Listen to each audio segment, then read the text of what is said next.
भीमा नदीच्या तीरावरती काय म्हणायचं आलं काठावर का कसं भीमा नदीच्या किनाऱ्यावर आणि भैरवनाथाच्या मंदिराच्या परिसरात व्हिडिओ बनवण्यासाठी आम्ही दोघ जण आता इथं आलो होतो. व्हिडिओ बनवला छान. अचानक शिंका आली, काय करायचं आता. छान वातावरण झालंय, मस्त म्हणजे हवा मस्त लागायला लागली आहे, सगळं छान वातावरण आहे. पण ही वातावरण जरा तापलेलं आहे. का तापली माहित नाही. शेजारीच कोण आहे असो. तर किरकोळ कारणावरनं लोक लहानपणापासून ऐकतोय आम्ही की नवरा बायकोमध्ये भांडणं होत असतात, वाद होत असतात. लहानपणापासून ऐकतोय. पण मला अगोदर वाटायचं लग्न असं आमच्या दोघांमध्ये होणार नाही असं मला वाटायचं. पण दुर्दैवानं जे नको होतं तेच घडतंय आणि हे सगळं आम्हाला लय महागात पडतंय. कारण याचा परिणाम सोशल मीडियावर होतोय, आपल्या दैनंदिन जीवनावर होतोय. टेन्शन या सगळ्या गोष्टी यामुळे वाढतात, म्हणजे वाढायला लागल्या त्या. आपल्या साध्या भाषेत बोलतो.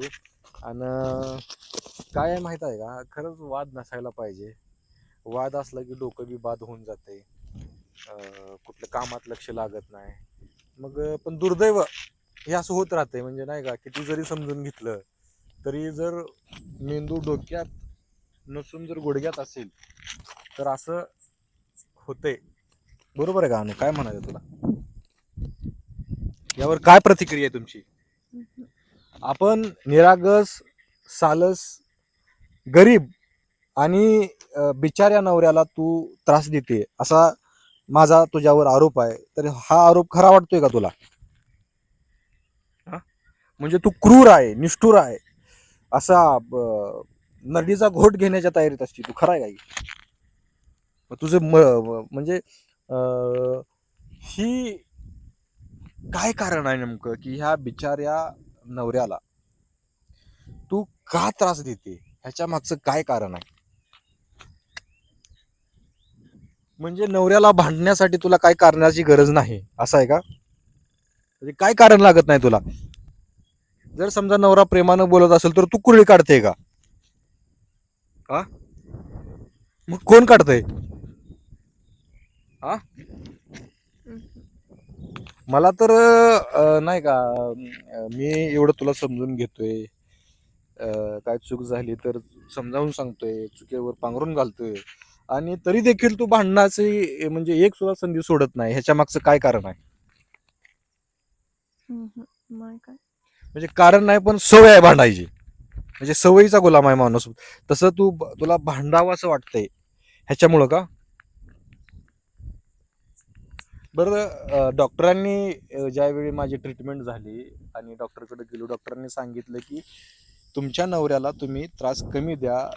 त्रास म्हणण्यापेक्षा थोडक्यात काय की टेन्शन देऊ नका, ताण तणावापासून तुमच्या नवऱ्याला दूर ठेवा असं सांगितलं.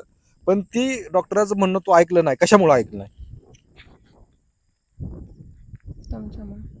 म्हणजे ह्या सगळ्याचं जड, ह्या सगळ्याचं कारण तुला भांडण म्हणजे तू करते त्याचं कारण फक्त तुला कोण वाटतंय?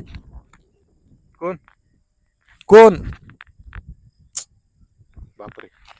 बघा, दीर्घ श्वास घेतल्यावर ओळखून घ्यायचं आपण की बोलण्याची इच्छा नाही. तर ठीक आहे, बोलण्याची इच्छा नसल्यामुळं आम्ही इथंच थांबतोय. धन्यवाद, बाय बाय, गुड नाईट.